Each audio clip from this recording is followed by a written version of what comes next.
आजादी मांगती है कुर्बानी जो दी हमारे बुजुर्गों ने।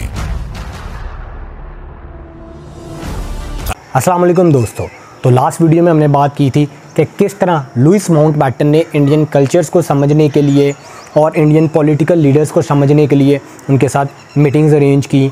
मीटिंग्स अरेंज करने के बाद वो इस नतीजे पे तकरीबन पहुंच चुका था कि अब पार्टीशन वाहिद हल है। लेकिन पार्टीशन में सबसे बड़ा मसला था पंजाब बंगाल इशू। आज हम लोग पंजाब और बंगाल का जो इशू था इसके ऊपर बात करेंगे कि आखिर पंजाब और बंगाल का इशू इतना बड़ा क्यों था और सबसे ज़्यादा वायलेंस भी पंजाब में हुआ, बंगाल में हुआ। आखिर इसकी क्या वजह थी?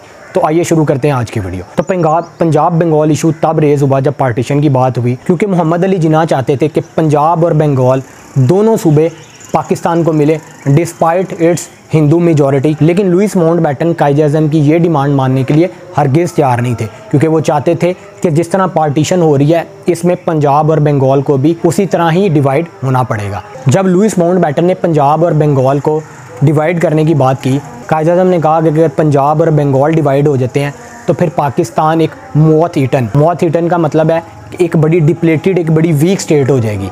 तो लुइस माउंटबेटन ने फ़ौरन पलटकर जवाब दिया कि जी ना, फिर बेहतर है कि आप पाकिस्तान ले ही ना और यूनाइटेड इंडिया को चले। लेकिन कायद-ए-आज़म ने कहा कि हमें इंडिपेंडेंट स्टेट चाहिए ही चाहिए। बट कायद-ए-आज़म इंसिस्टेड कि नहीं, पंजाब और बंगाल का पाकिस्तान का हिस्सा होना चाहिए। ये जितनी भी टॉक्स हुई लुइस माउंटबेटन की, वो चाहे कायद-ए-आज़म के साथ, वल्लभ भाई पटेल के साथ, जवाहरलाल नेहरू के साथ, गांधी के साथ, इसको उन्होंने इन टॉक्स की सारी समरी उन्होंने डिस्कस की chief of the staff Lord इसमें से। और उन्होंने उनके साथ ये डिस्कस किया कि द टाइम हैड कम कि हम लोग अब पार्टीशन प्लान ड्रॉप करना शुरू कर दें कि कौन सी स्टेट्स और कौन से प्रोविंसेस पाकिस्तान के पास जाएंगे और कौन सी स्टेट्स और कौन से प्रोविंसेस इंडिया के पास जाएंगे। लेकिन उन दोनों का कंसर्न भी एक था कि आखिर पंजाब और बंगाल के मसले को हल कैसे किया जाए, क्योंकि ये दो सूबे इतनी को बड़ी रेजिस्टेंस बन चुके थे, एक ऐसी हड्डी बन चुके थे पाकिस्तान और इंडिया की पार्टीशन में कि फ़िलहाल समझ नहीं आ रहा था कि इनको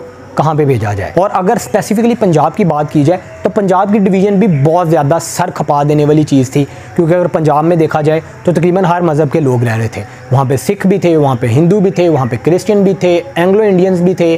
लेकिन अगर मेजॉरिटी देखी जाए तो पंजाब में मुसलमानों की थी।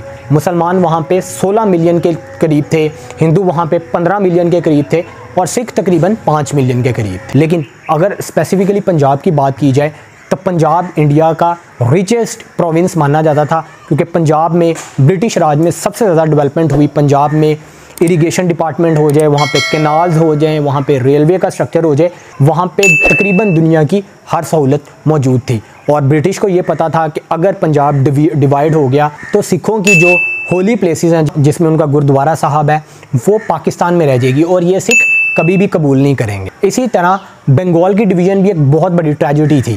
बंगाल में मेजॉरिटी ऑफ मुस्लिम्स थे, वहाँ पे तकरीबन 30 मिलियन के करीब मुसलमान थे। बंगाल में भी मेजॉरिटी मुसलमानों की थी, वहाँ पे 35 मिलियन मुसलमान थे और 30 मिलियन हिंदू थे। लेकिन बंगाल की सब कॉन्टिनेंट में बहुत ज़्यादा इंपॉर्टेंस है, क्योंकि बंगाल वो वाहिद जगह थी जहाँ से ईस्ट इंडिया कंपनी ने बड़े सगीर में इन्वेड किया था। फ्रॉम कैलकाटा सी पोर्ट्स, वहाँ पे उनके बहरी जहाज़ आके रुकते थे, फिर वो तिजारत का सारा सिलसिला।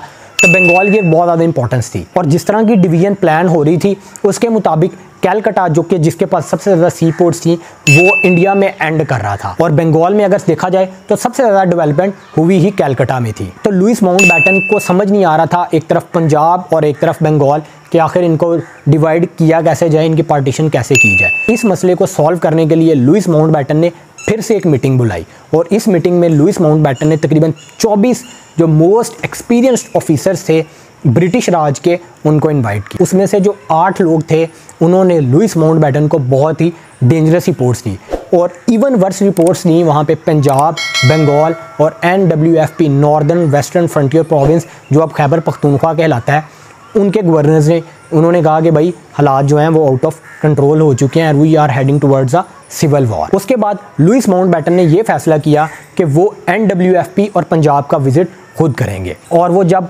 फाइनली NWFP के कैपिटल पेशावर में उतरे तो पठानों ने उनका इस्तकबाल बड़े अनवेवर्ड तरीके से किया। पेशावर के बाद लुइस माउंटबेटन पहुंचे रावलपिंडी और रावलपिंडी से 25 किलोमीटर दूर कहूटा में कहूटा में वो जब जाके रुके तो वहाँ पे भी उन्होंने देखा कि सिख और मुसलमानों का झगड़ा ही चल रहा है, वायलेंस ही हो रहा है, लोग ही मर रहे हैं।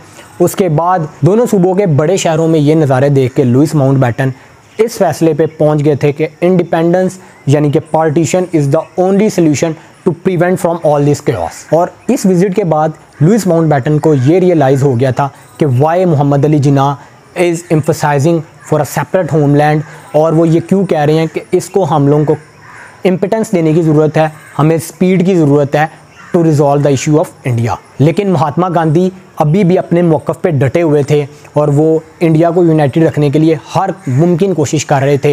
हालांकि उनको ये भी पता लग गया था कि उनके दो most important leaders Jawaharlal Nehru और सरदार वल्लभ भाई पटेल अब उनसे पॉलिटिकल डिफरेंस बहुत ज़्यादा बढ़ गए हैं, लेकिन फिर भी वो अपने मौक़िफ़ पे कायम थे। लेकिन फिर जवाहरलाल नेहरू के दिमाग में एक आइडिया आया कि अगर जब पार्टीशन हो गई तो मोहम्मद अली जिन्नाह तो वैसे ही इंडिया से पाकिस्तान में चले जाएंगे और उसके बाद बचूंगा मैं, तो मेरा जो ख्वाब है इंडिया को एक इंडिपेंडेंट, एक सोशलिस्ट, रैशनलिस्ट और मॉडर्न स्टेट बनाने का, वो पूरा हो सकता है। तो फिर उन्होंने फाइनल डिसीजन ये ले लिया कि it's time to move on. Partition में इंडिया को फ्रीडम स्टेट दिलवाने की जो मूवमेंट है उसको सपोर्ट करना पड़ेगा। लेकिन उससे पहले लुइस माउंटबेटन की बंगाल के एक लीडर शहीद सोहरवर्दी से एक बहुत इंपॉर्टेंट मुलाकात हुई। शहीद सोहरवर्दी एक मुस्लिम लीडर थे जिनको बंगाल में एक बड़ी पुरअसर शख्सियत समझा जाता था। उन्होंने ये प्लान दिया कि बंगाल को एक इंडिपेंडेंट स्टेट बना दिया जाए और कलकत्ता को इसका कैपिटल बना दिया जाए, और ये बंगाल की मर्ज़ी है कि whether it wants to link with Pakistan और इंडिया। ये प्लान रिसीव करने के बाद लुइस माउंटबेटन शिमला चले गए और शिमला में जाके उन्होंने अपने ओल्ड फ्रेंड जवाहरलाल नेहरू को इनवाइट किया कि वो शिमला आए, और जवाहरलाल नेहरू ने अपने पुराने दोस्त कृष्णा मेमन को भी इस ट्रिप में अपने साथ ले गए। जब वो शिमला पहुंचे लुइस माउंटबेटन से मिलने के लिए, जवाहरलाल नेहरू को पार्टीशन प्लान पहली दफ़ा दिखाया। हालांकि लुइस माउंटबेटन के स्टाफ ने ऐसा करने से उनको मना किया था क्योंकि वो ये समझते थे कि ये प्लान अभी सीक्रेट है and before showing to Mohammad Ali Jinnah हम ये प्लान जवाहरलाल नेहरू को नहीं दिखा सकते। और लुइस माउंटबेटन ने ये एक्सेप्ट किया कि it was a mistake, it was a breach of faith, लेकिन फिर भी उन्होंने कहा it's my sixth sense, it's my observation, it's my hunch कि मैं जो है ये प्लान जवाहरलाल नेहरू को दूंगा एंड इट विल वर्क।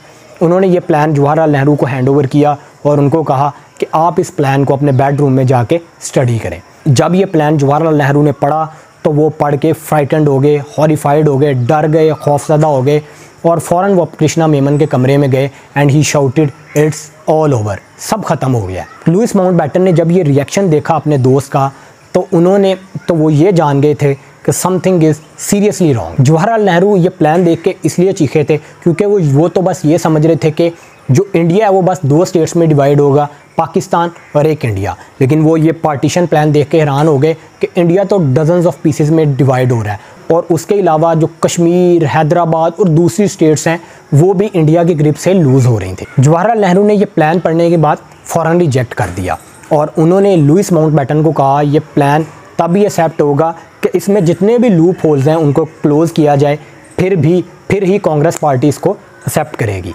उसके बाद लुइस माउंटबेटन ने वीपी मेनन जो कि इंडिया के बहुत पुराने एडमिनिस्ट्रेटर ऑफिसर थे उनको जो है वो बुलाया और उनको कहा कि we want a draft of revise partition plan and I want it at the midnight.